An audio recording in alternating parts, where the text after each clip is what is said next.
Good day mga ka-EA! Support today's video. Tamang-tama ang Royal Feather na produkto dahil magkukondisyon na tayo ng mga ibibreed natin at yung ihahabol natin sa North Trace. So, update! So, meron tayong dito ang Royal Feather Bath Salt at pag natuyot natapos sila, meron naman tayo dito ang Royal Feather Respond Double Action Wound Spray. Ayan, pwede rin itong disinfect o pantanggal ng mga kuto na mga natira after ng pagpaligo. So ayan mga kalapatid, so available yan sa Shopee and TikTok shop na ilalagay ko na lang din dyan sa may comment section, or pwede nyo naman personal na i-research dyan sa mga kanilang mga Shopee store. Yan.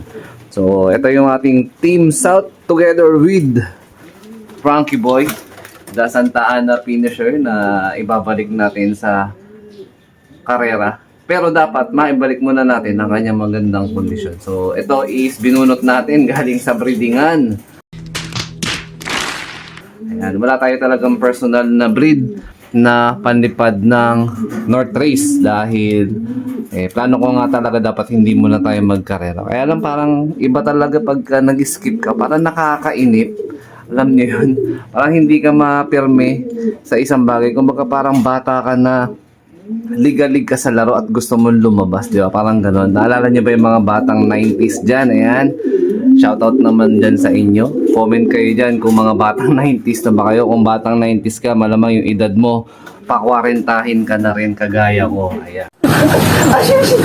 So, kalimitan, syempre, pagka batang 90s, ang mga laro natin ng mga araw is yung sa labas, tagu-taguan, agawan base, patintero, Black 1, 2, 3. Pero ngayon kasi sa henerasyon ngayon, iba na yung laro, more on mobile, tsaka more on PC games. Ayan. So nakakamiss lang din na maging bata. Lalo na kung batang 90s ka, alam nyo yung mga naging laro natin nung araw. Jolen Text, di ba? So isa yun sa mga napakasarap balikan ng mga pagkakataon. So tama po ba yun? Thank God kasi nagkaroon na rin kami ng tubig sa wakas. So hindi ako lumabas para mag-igib.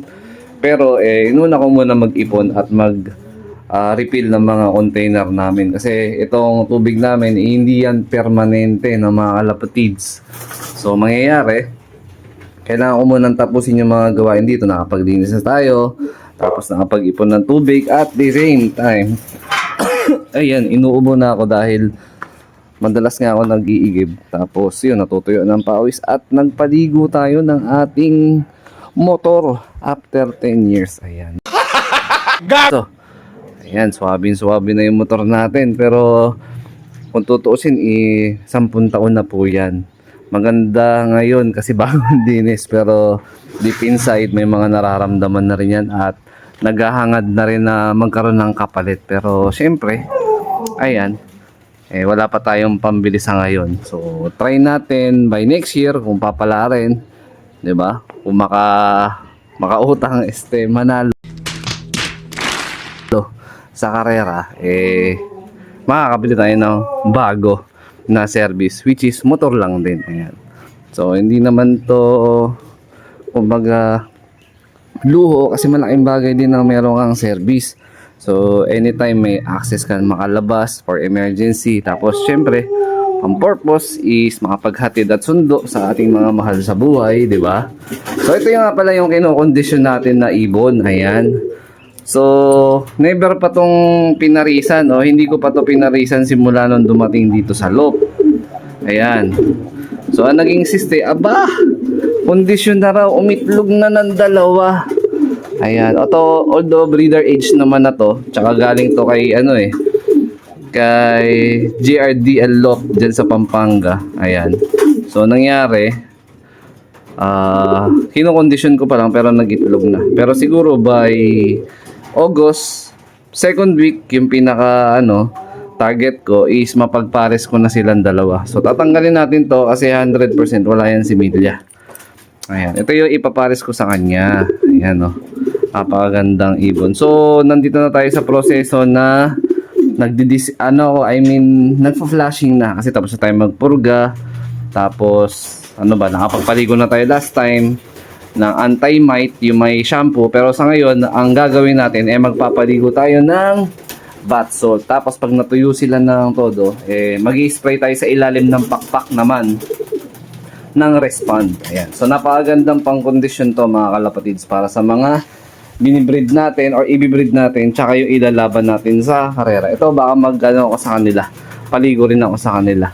Unahin ko lang yung mga breeders natin doon. Tsaka ito yung mga naka-precon natin, yung mga nakahiwalay na hen and cock. Ayan, ganun din. Sasabay ko na yan. Paliliguan ko na rin yan para isang galawan na kasi yung tubig na supply namin hindi ko alam kung kailan ulit yan babalik or baka mamayang hapon or mamayang hating gabi. Wala na yan. So, hindi tayo pa pwedeng magpaka-kampante na hindi na makawalan ng tubig dahil napaka-unpredictable po dito sa amin sa San Jose del Monte. Pero halos 2 linggo rin po yan na pahirap, no? So, 1 linggo ako straight na panay igib araw-araw. Nung last time kasi, nung first week, umuulan nung time na yon, so nakakaipon kami ng tubig. Ayan. So ito yung pangalawang pairing na ayan, kinokondisyon ko. Ito. Medyo hindi pa yan. So tama-tama yan by August August 2nd week. Pwede na natin yan ikasa. So sabay na natin pagsasamahin yan. Ito, tsaka to. 2nd week ng August. Sama na yan. Tapos ito, yung galing kay Madla, Speedbird. Yan, anak ni Kobe. Naka-cross dito sa Kalapatids line. Ayan, by Sir Ronald Gonzales. Ayan, black check. Oh. Napakagandang ibon, no? Oh, mine nyo na yan. Mine, yung YB. Ganda. Speedbird. Cross. Sir Ronald Gonzales line. Ayan, Kalapatids. Ayan. So, yan yung nag-itlog sa atin noon last time na hindi natin sinasadya. Pero kondisyon na yan kasi. So, wala na tayong ginawa masyado dyan.